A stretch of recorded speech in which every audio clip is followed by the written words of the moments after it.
বিসমিল্লাহির রহমানির রহিম। পরম করুণাময় আল্লাহর নামে শুরু করছি।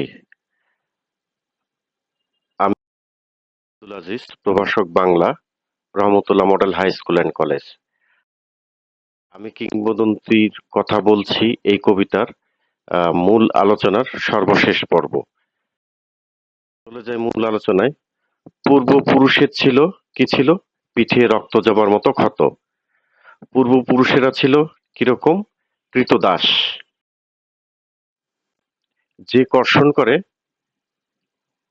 শস্যের সম্ভার তাকে সমৃদ্ধ করবে।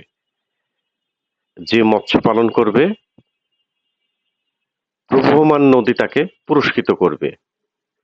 যে গাভীর পরিচর্যা করবে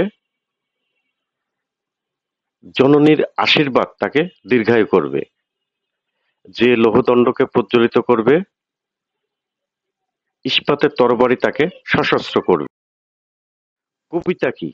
কবিতা হলো সশস্ত্র সুন্দরের অনিবার্য অভ্যুত্থান। কবিতা হলো সুপুরুষের ভালোবাসার সুকণ্ঠ সঙ্গীত। কবিতা হলো জিহ্বায় উচ্চারিত মুক্ত শব্দ। কবিতা হলো রক্ত যাবার মতো ক্ষত লাল।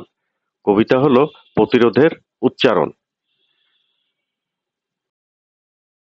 ধন্যবাদ জানিয়ে শেষ করছি। আমি কিংবদন্তির কথা বলছি কবিতার আলোচনার সর্বশেষ পর্ব।